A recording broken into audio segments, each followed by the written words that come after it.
Hi, and welcome to the latest Trending Tech podcast, brought to you by IoT-now.com, Vanilla Plus, and The Evolving Enterprise. My name's Jeremy Cowan, and I'm co-founder of these three technology sites.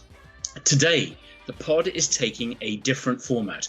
I want you to imagine us sharing a smokeless fireside chat, enjoying a beverage of our choice, even if we're actually distributed across Europe, nursing a coffee.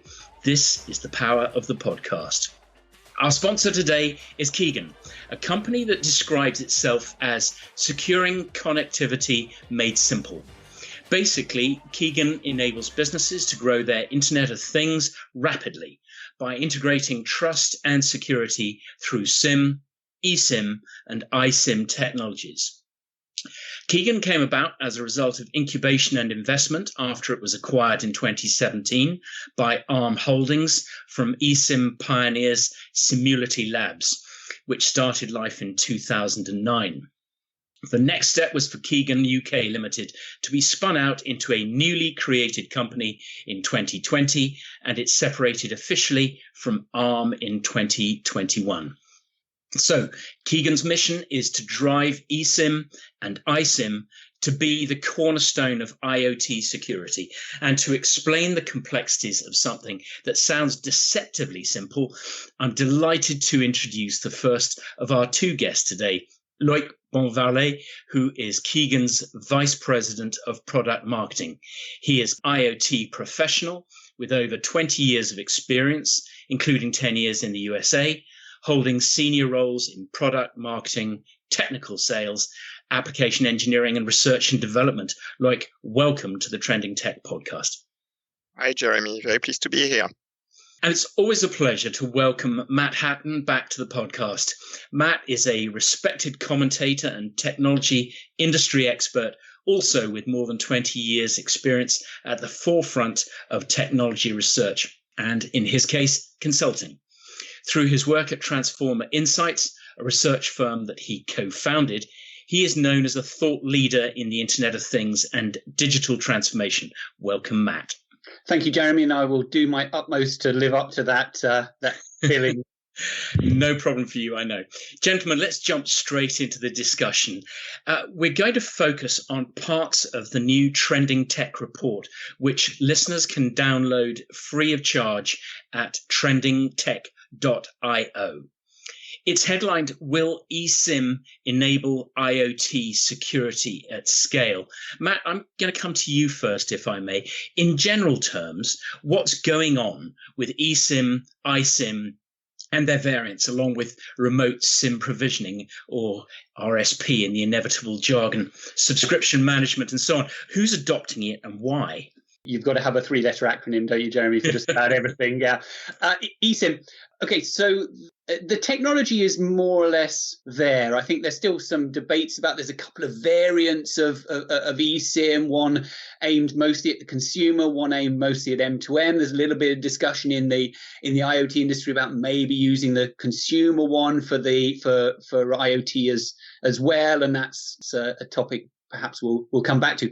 But ostensibly the technology is there, and it's been there for a fair few years. You know, we've seen RFPs from a whole bunch of different sectors that were issued with a requirement for eSIM for remote management over the air control of and for IMSI swapping and so forth. So it's nothing new really, but I think the conversation has gone on to one about the commercial realities of it nowadays, rather than necessarily does the technology work, although there's maybe still some discussion there. The thing is, it's never really been used particularly in anger, shall we say. It's been used quite a lot for bootstrapping, for setting that initial profile, very useful for supply chain efficiencies and so forth, but not really for porting huge fleets of devices from one operator to another. And I think the commercial reality is that maybe the network operators are still getting to grips with some of the commercial and operational issues associated with it. Handing a connection over to an operator in another market, or how do you continue to manage it on your platforms? What do you do with that? That still remains an issue. Who it's not an issue for, though, is the MVNOs. And you see a lot of the virtual network operators really embracing this as a technology and almost positioning themselves as eSIM providers in a funny kind of way. So we're seeing quite an active push from a lot of the MVNOs, because for them it's about switching between profiles of different operators that they have already existing commercial relationships with. So for them, it makes a bit more sense. So we're tending to see it focus more, as I see it, from the MVNO side than necessarily the network operator side. Like, what would you add to that? I mean, I know particularly there's been a move into smart metering. Well, what else would you like to sort of explore at this point? Yeah, so originally, I would say historically, the auto industry has been a big driver for that. But with the requirement that the OEM wanted to really control their connectivity, integrate with all their connectivity supplier, and it was quite heavy lifting. And in some ways, it still is, right? But I think the point from Matt on the MVNO, I think is quite interesting, and I can clearly see that in our traction when we sell RSP to MVNOs, and we have a number of them as customers, is really a desire to simplify a bit the management of all their different connectivity options. Till now, a lot of them were struggling with a proprietary multi-IMSI platform, with OTA platforms to switch between profile and IMSIs, etc. And more you have the reflection to say, as an aggregator, how do I get all these profile aggregated in a future-proof way, right? And we believe that eSIM, in that sense, allows to not only manage, IMSI switching configurations, etc., but also manage the whole profile, right? And ultimately future-proof, future acquisition, changes in the portfolio of connectivity, etc. The other point I would make is to say also that one of the difficulty of growing the eSIM market has been the fact that it was still some heavy lifting, right, to do when you integrate at the device level. And the other movement we start to see is that the module makers, right, start to see the benefit of baking in connectivity into their offering. You had a trailblazer, Sierra Wireless, who we work with, notably on the eSIM, that has pushed this model very far. But now I think more and more of the module makers see that the pressure on ASP on hardware is very high, right? And baking in connectivity right from the get-go into their product is making sense, not only to simplify the adopters to go cellular, but also really to increase the long tail opportunities, I would say, right? To reach to the developer before thought cellular is not for me, because if I go to, let's say, a big MNO, no chance I will ever get even an answer or even a SIM card, right, to get going. And so people like, hologram, like displayer or combined connectivity and hardware have really started to address this long tail of cellular, which to me is what is going to drive the future, application and innovation, because we will have some successful companies among these developers. Good, Matt. Any thoughts on that? Yeah. Yeah, I do, and I think this idea of the OEM, the hardware OEM, as really a driver of connectivity adoption is an interesting one, because we have had for many years, for decades, this sort of concept of the hardware manufacturer like Sierra Wireless or whatever as a one-stop shop. Okay, the one-stop shop, that's a fine principle, but the reality is, if you buy both your things from one vendor for no other reason that they happen to sell both of them, you'll probably end up paying a bit more for both. Okay, it'll be a bit more convenient, but you'll end up paying a little bit more for both. But I think there's been a switch in the industry in the last year or two, which makes that combination of hardware and connectivity that bit more important and that bit more relevant. And you've got to do rather more optimization of the devices to suit the network, particularly with the introduction of some of the low power technologies, so NB-IoT and LTE-M, and you see much more of a requirement for that optimization there, compared to, okay, in the 2G world, you stuck any SIM in any device and stuck it on any network in the world, and it more or less worked with about the same sort of capabilities. But that's no longer the case. You've got different networks working with different capabilities, and actually there's much more of a requirement to optimize that, and also this concept of being kind of platform ready. I guess we see it from Verizon and Telefonica and a few others, where there's a range of devices that they put out in the market that are already set and ready to directly connect to their platforms, optimized for those. So I'm finding that there's more of a requirement for this integration through the stack, just for optimizing the experience for the user, rather than just being easier to buy. Yeah, definitely. Matt, while I've got you, I wanted to move into another area. Can we drill down into using this secure element as a root of trust, including some discussion around IoT safe? Perhaps you could unpack that a bit, and briefly, can you set this in the broader context of IoT security? Yeah, absolutely. I think Loic is more an expert on this particular spot than me, but I can offer a few first comments. So.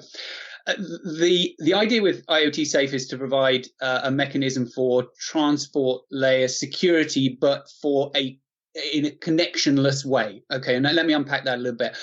IoT likes connectionless architectures. Okay, so you don't have to establish a handshake between one device and a back-end server in order to be exchanging data. It likes to just be able to send. And with IoT Safe, you can use the SIM as a mechanism for implementing security end to end for the sending of and receiving of data without needing a connection oriented architecture. So it's really that it's establishing that greater level of security and therefore trust in cellular connectivity, and specifically IoT cellular connectivity. Loic, you can probably explain it a little bit more in depth and better than me, but that's kind of how I see it. Yeah, thanks for the intro there, Matt. I think, and I'm looking back a bit in history, right? When I started my career in IoT back in the 2000s, right? Identifying a device was relating directly to some manufacturing aspects of it, right? A serial number, an IMEI of the telco provider, or of the device, or an IMSI from the telco provider.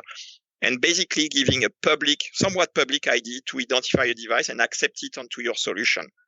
And now I think everybody sees the shortcoming of that, in the sense that, anybody can pick up that it's appearing on barcodes, etc. And it was relatively easy, I would say, to add a device to access an ecosystem and to access a backend and potentially do malicious things, right? So, like we do on internet, where I think now in this space of very techie professionals, we all are very confident in the process of internet security for day-to-day life, buying stuff, etc.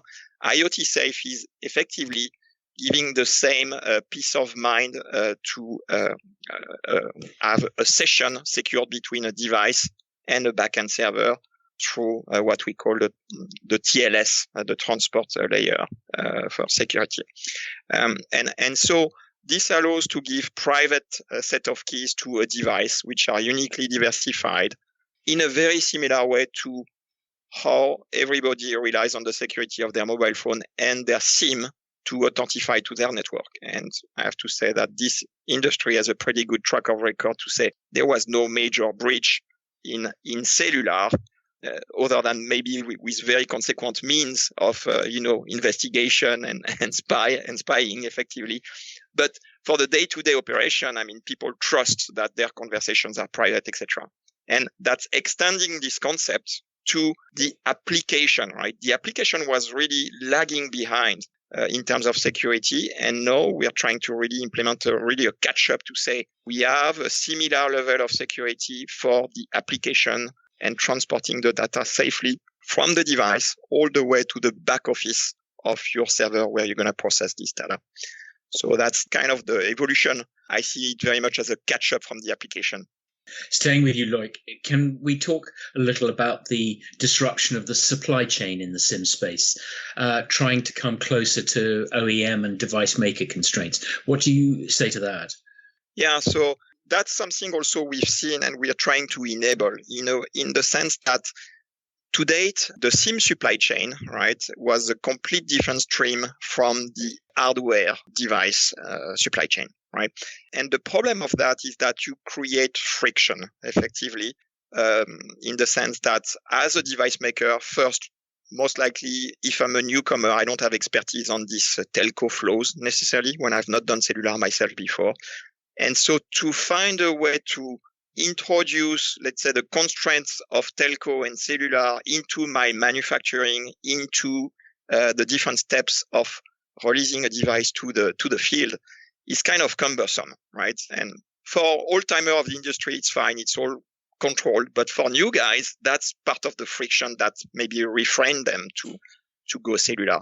So what we are trying to achieve as Kigen is really notably with the big operators such as Vodafone and AT&T to convince them that they have to work with the OEM space to grow the market, to make it simpler to go cellular. And that comes by taking into account the constraint of, well, my device needs to be very small, my device needs to be very power efficient, and I'm sure Matt can speak a lot to, the 5 Ps that they've identified there.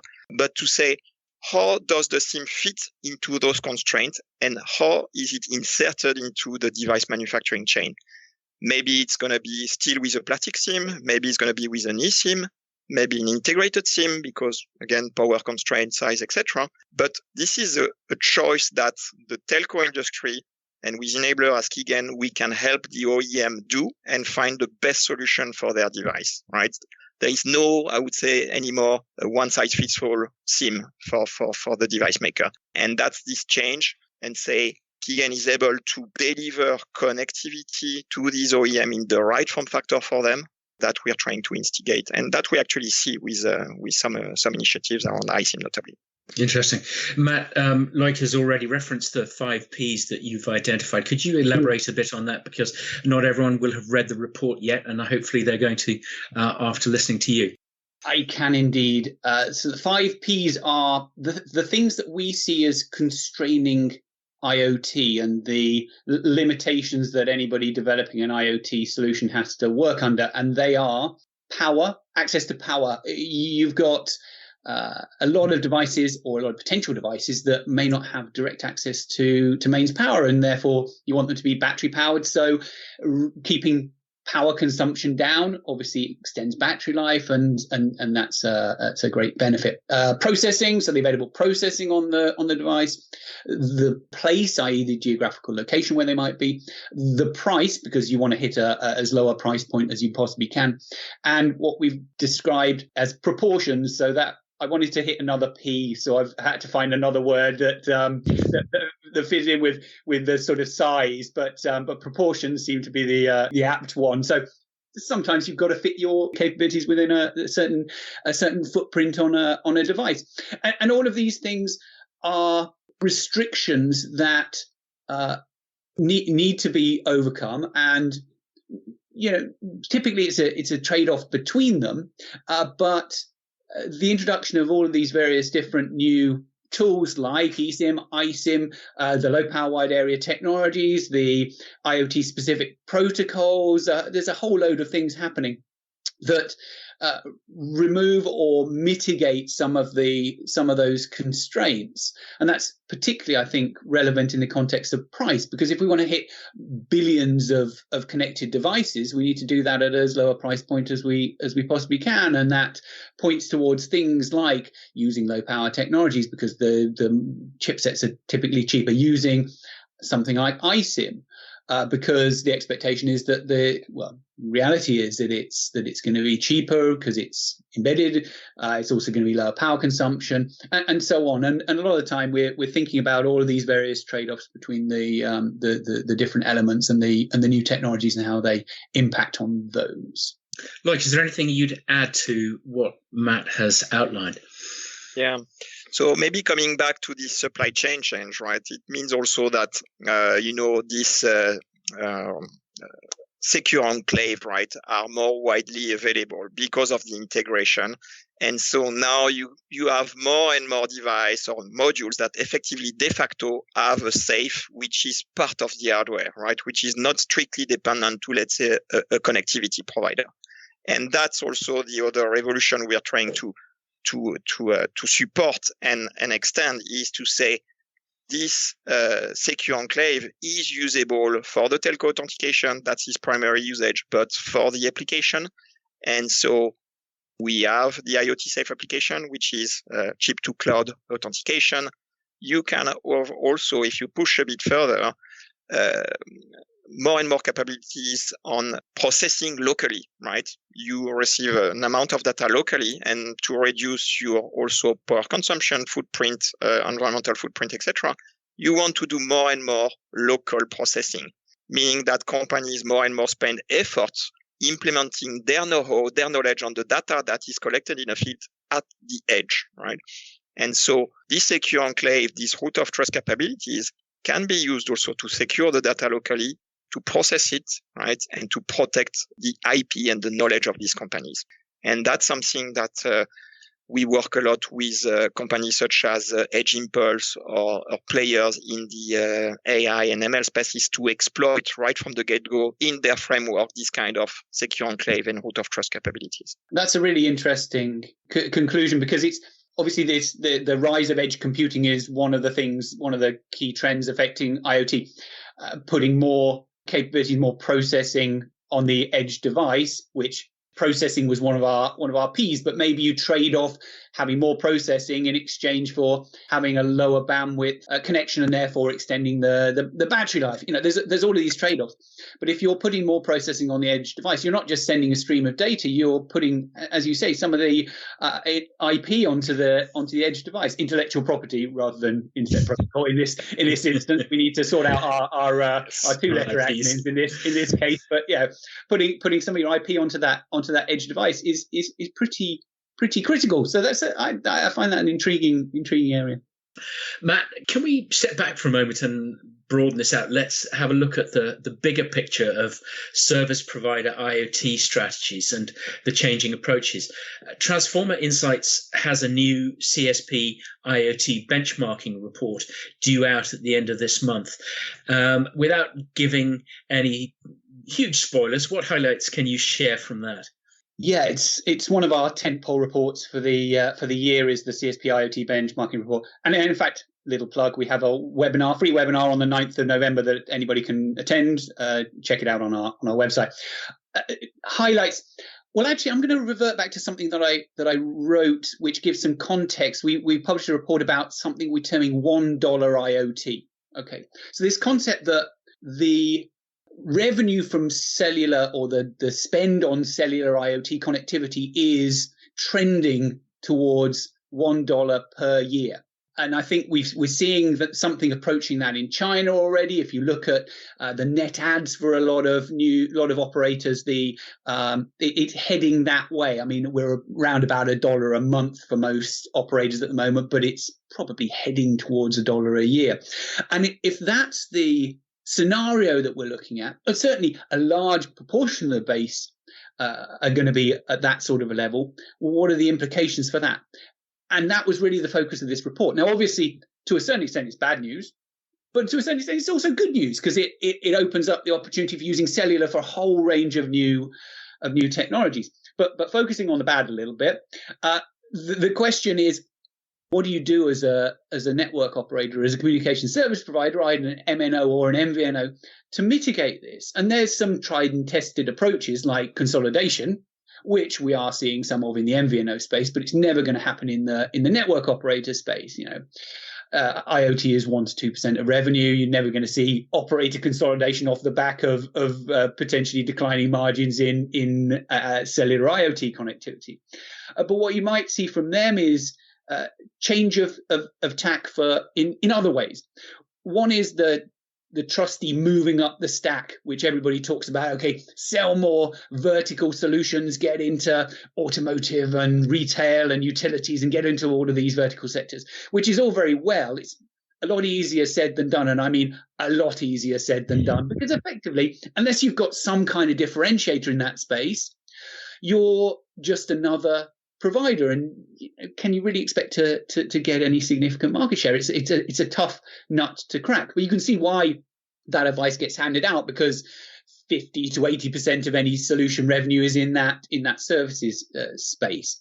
But as I said, it's only really viable if you've got a differentiator through acquisition or just through some heritage that a certain company has. So, for instance, Verizon went out and bought a shed load of fleet management companies a few years ago, and so it's established a right to play in that space. And you've got others like Telefonica in retail. They've always had a retail presence back to even the 1960s, where they were selling streamed music to stores.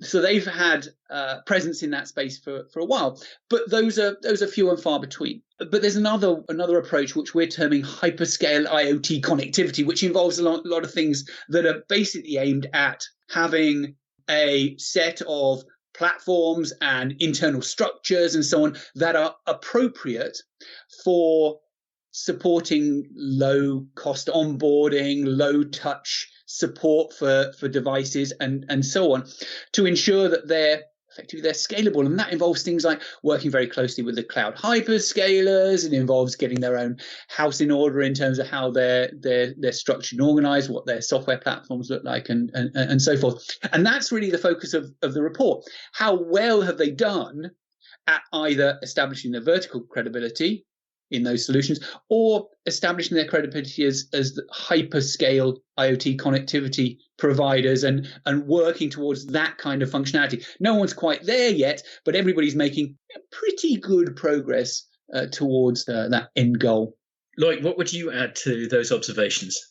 Yeah, no, I think it's a great point, Matt, on the upping the stack is easier said than done. And I've seen it in my 2000 to 2010 career, right, to see all these MNOs asking for turnkey solutions. And effectively, if you don't acquire a reputable player in a vertical, this is very, very hard to achieve, because those sales force and those staff are not used to sell solution, and all the difficulties of IoTs, they have to resolve themselves, and they are not prepared for that, right? So agree, upping the stack works well with acquisition. I could quote maybe also Vodafone with Cobra in automotive, for example. And they have reached a certain success through this type of initiative. Now, on the point of hyperscaler, I couldn't agree more, right? Reducing the cost point of platform to onboard fleets, even if they're small, is the key to success, right? So concepts like zero touch provisioning, concepts like I can buy in distribution modules ready to connect with credential that can be applied to my AWS IoT account or my Azure IoT account, regardless of the hyperscaler that I choose, and working very, very closely with those guys, that will enable the long tail, right, is the key to success. And if the MNO or connectivity supplier at large don't work substantially on this simplification, there is no money at $1 per year to be made, right? Because the cost points are still too heavy. So that's I think very, very critical to really take a fresh look at that and really think of ease of onboarding and giving to the developer the sensation of freedom, right, of ease to onboard, to then have them develop and put their technology in the field, and ultimately think, well, no, I need to scale and I need to reach these big MNOs, and I have a real case. And maybe the early stage partner MNOs can also touch through that, because of this trust established really at the beginning, touch a bit of the value of the end use case rather than just pure connectivity. But they have to make it simpler at the start, I think. And we've done some work with AWS. We are on IoT Safe, for example, to be very concrete, to say You have an AWS IoT account. You want to deploy devices on AWS IoT. Well, here you go. Take a ready to connect module with IoT Safe Embedded and attach those IDs to your account. And you're done in a matter of a few minutes rather than many weeks of discussions. Yeah, I think it's a question of tailoring the channels, the pricing, all of these various different elements to the way in which the customer wants to buy. In some cases, what you want is a heavy lifting consulting project, of which connectivity is a small part. And, a lot of the operators have got systems integration arms. They're all capable of delivering a full smart cities solution, for instance, and they'll include some cellular connectivity as part of that. And obviously, there's tremendous value in that. And really, the connectivity piece is a small fraction of it. And so you can do a very heavy consultative selling type approach to it. And then at the other end of the spectrum, you've got someone who just wants some SIM cards. And there you're looking at online channels, you're looking at reducing the touch points everywhere along the spectrum. And then somewhere in between, you've got this concept that I've termed know-how as a service. It allows for a bit of an extra lift in the revenue associated with that, I guess, because what you're doing is you're paying for expertise, knowledge in how you deploy IoT, how you get it up and running. It's not just I want to buy some data. I also need a bit of assistance, but it's not this heavy lifting consulting at the other end of the spectrum. And I think a lot of the operators have got that capability. Some of the MVNOs have got that kind of capability as well. And you have to tailor your channels and your approach and even your platforms and systems that you're using, depending on which of those types of customers you're going after. Clearly, you're both interested in the traction that MVNOs are showing in moving to eSIM to address various issues. Loic, could you just talk a little bit more? I know you touched on it already, but being able to unify connectivity options under one roof has to be a benefit. Could you talk a little bit about that? Yeah, so this consolidation that we start to see really in the market, also because of the price pressure and the proprietary platform, right? There is a really strong desire from all the discussion I may have with MVNOs to really, aggregate, simplify their platform and try to take a more standard approach, whereas before they had the tendency to, for example, develop homegrown multi-IMSI applet and implement a system and develop all that in-house, which was great and functioning, but it's maybe not necessarily operating at the cost point that they need to address LP1, notably.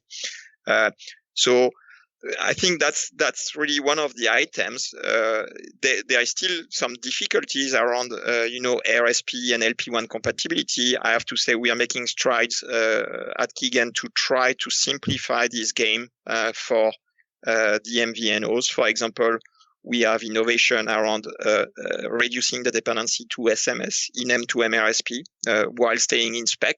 And I can totally follow up with interested parties on that. We have patented technologies around that. Trying to address real life problem, right? And also in the end, I would say from the OEM viewpoint, effectively, I don't think they could care less if it's an M2M or a consumer RSP or it's about solving their problem, right? And taking a real pragmatic view to say, I have this constraint of deploying at first into those countries. Do we have the price point for connectivity at this country? And then I need to extend in this country with a local profile because there is a regulatory constraint over there, right? And to adjust the mix of solution, maybe multi-IMSI, maybe some OTA, maybe some RSP, to really deliver something that makes sense to the end customer. But ultimately, the move, I would say, towards RSPs, giving a level playing field for the MVNOs to rely on the similar technology to aggregate their footprint. We're short on time. So, gentlemen, I'm just going to ask you both if you would give me a 30-second key message that you think people might take away from our fireside chat. Matt, you first. What would you like the listeners to absorb from this? Well, I think eSIM is an iSIM to follow. They are inevitably part of the IoT mix. They're essential for supply chain simplification, for reducing costs, reducing power consumption, for generally being able to support the ambitions for global IoT connectivity deployments. And I think it's not a question of if, but when it becomes pretty much the default. The question is still to resolve some of the commercial and operational issues that sit around that. And I would encourage everybody to focus a bit of attention on that. Well, hopefully they can have a look at the report and your CSP benchmark report when that's out. When will that be? That will be out 28th of October. And they can see that on your site, which is? TransformaInsights.com. Great. Transforma with an A, isn't it? Yeah. Great. Loic, what would you like people to take away from our discussion today? Yeah, so I would say that first, maybe integration is the sense of is the trajectory of history, right? Integration in the secure IC in chips industry is just a natural evolution to provide more performance, lower power, and so Kigen is a strict enabler of that change and that disruption in the cellular space, right? And one of my key motto as leading the product of Kigen is really to simplify, again, to be able to reduce the cost point for the chain, to deploy and have more people attempt to go cellular, right? Not everybody will be successful. It's still hard, right? And you still have at first to make sure you do have a business case, and your business case is not just I want to connect, because then you're going off the rail very quickly, right? You need to have a clear ROI value proposition for your service. But when you do have that, then making it simpler to access this technology, implementing security from the get-go, secure by design approach, chip to cloud approach, working well with hyperscaler, then we can have a boatload of companies going to try. And that's for the benefit of services rendered to the greater public, security by default, and more trust into the device that we interact with every day, right? And that's to me also a key goal to enable that trust by default rather than should I really go and use this service? So yeah, that's I would say my message for today. It's a good summary. Well, if anybody else wants a further summary, then have a look at our report, which, as I say, is at trendingtech.io, and there's an 18-page free report featuring Kigen and Transforma and many other experts. Gentlemen, that's all we have time for. I really want to thank you for spending time with our listeners. Matt, it's been great to have you here. Thank you, Jeremy. My pleasure. Loic, we really appreciate all your expertise. Thanks a lot, Jeremy. It was a pleasure to discuss with you both today. Good to have you. Before we go, let me just say we've got some more great podcasts in the pipeline, so keep an eye out for them by bookmarking IoT-now.com for the latest global IoT news and features. And join us soon for the next Trending Tech podcast. Bye for now.